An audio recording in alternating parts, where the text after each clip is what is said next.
first of all, thank you everyone for coming here, and thanks to the organizers, the Blockchain Association, for inviting us here and organizing everything. I think I'm actually truly overwhelmed by the activities that's been happening in Vietnam. I think this conference is about NFTs. So I think NFT is a very new phenomenon. It's only been a couple years old. And I think the first thing I want to talk about is actually just risks. There are risks in this new industry. So with NFTs, we're going to see some very high volatility. Most likely, we'll see high volatility as well. When people talk about risks, everybody defines risks in a different way. Risk is individual tailored. Your risk is different from somebody else's risk. So when we talk about risk, think about the worst case scenarios that could happen to you. If all your investments go to zero, is your life still okay? If your life is not, then you have invested too much. You should divide by 2, you should reduce your investment size. I think NFTs has huge potential in the future. I think we're just exploring the beginnings of NFTs. I think today, if you look at the marketplaces, we're just selling NFT as art, as collection items. But NFTs have real tremendous use cases in the industry. For example, the ticket I used to enter this event today should be an NFT. When you buy merchandise, it should be an NFT. So there's many use cases that we can do in NFTs. But I'm not an expert on NFTs. We do have teams of experts in Binance that knows better. I'll talk a little bit about the things that I do. The number one priority for me personally is really just working with regulators to improve regulations in multiple places. Today, in most parts of the world, the crypto regulatory frameworks are not complete. We're at the beginning stage of establishing crypto regulatory frameworks. I personally believe this is a huge important task for us to do. I also believe it is a hugely beneficial task for our crypto industry. I believe that with clear regulations, the industry players knows what to do. The consumers are better protected, and it will actually increase our adoption rate for blockchain technologies. So for that reason, I've been spending most of my time talking with different government officials, regulators, etc. To that end, we have joint task workforces with multiple governments around the world, starting with Dubai, Bahrain, Abu Dhabi, and we got licenses there. Not only that, we got licenses there. In Dubai, last October, we formed a joint task force to work together with the Dubai government on how to draft the crypto regulations. Of course, the government had the final say, but as a decently large player in this industry, we can share our experiences and our opinions on what are the best practices for each market. And we would love to be able to contribute our experiences and knowledge here. Also recently in Europe, we've gotten registrations from France and from Italy. We actually additionally have registrations in Lithuania and Sweden. So Europe and Middle East are moving quite fast ahead now, and we do want Asia to lag behind, and we want Vietnam to be the front players in this new industry development. So most of you guys, actually, I was curious, how many? It's hard for you to see, but how many of you guys use Binance? Okay, so you guys are pretty familiar with us. So, and to be honest, I'm actually very proud of the number of people who raised their hands. So thank you so much.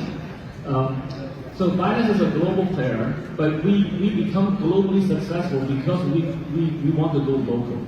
So in every market that we have users, we want to have local teams. We want to work with local regulators, and we want to establish local centers of excellence. And we want to be very respectful and observant of local cultures and local regulations. So this is something that we are very cognizant of doing, even though we are an international player. But I personally understand that there are many local cultures I do not understand yet. So at least I know at least I hope I know what I don't know. But we want to be respectful for that, and we need your help to guide us properly and give us feedback in this local market.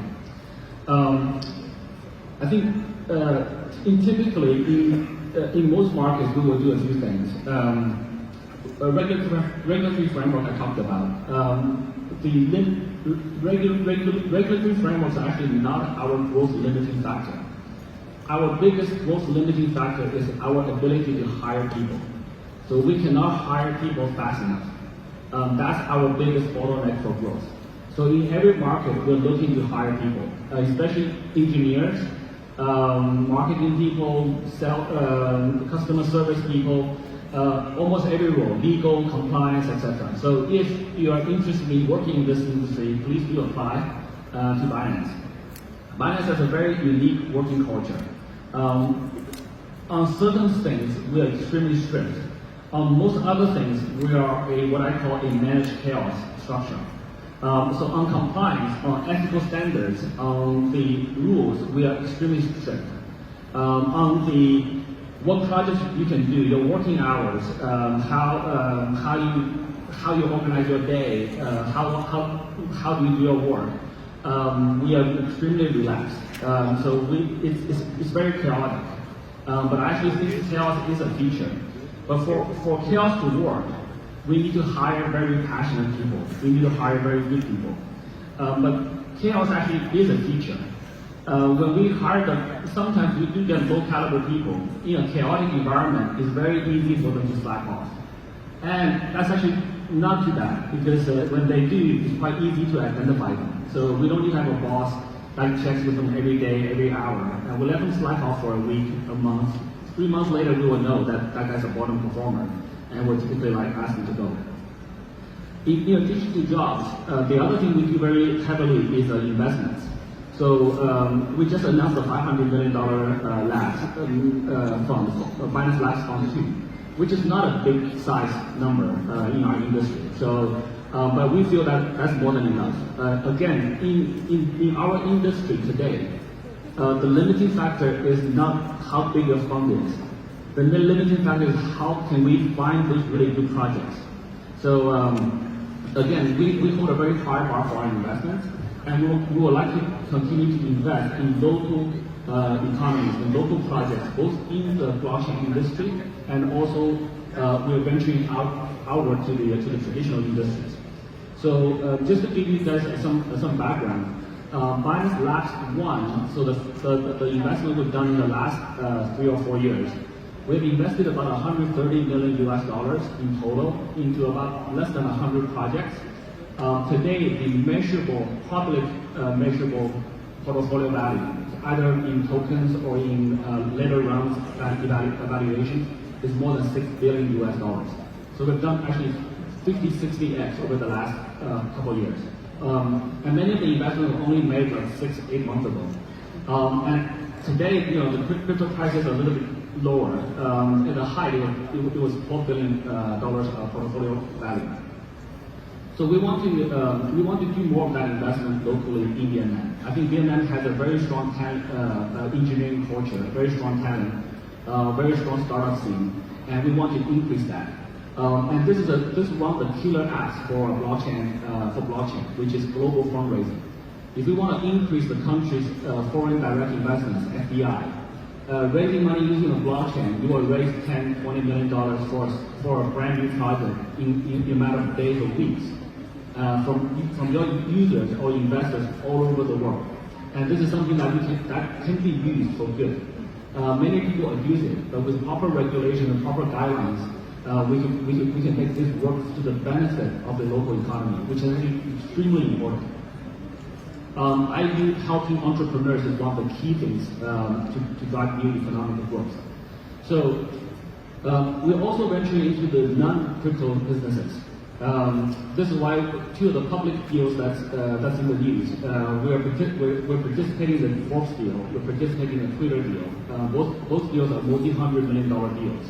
But we're actually minority investors in both cases if the deal goes through. And And the reason behind that is very simple.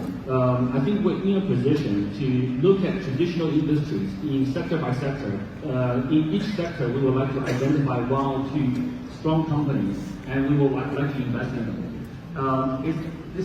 To be very frank, again, I expect that the ROI will not outperform crypto investments. But why do we do that? When we invest in traditional businesses, we will likely help to bring them from Web 2 or even Web 1 into Web 3 using blockchain technologies. I strongly believe that by bringing them into Web 3, we should be able to give them new business models, new financial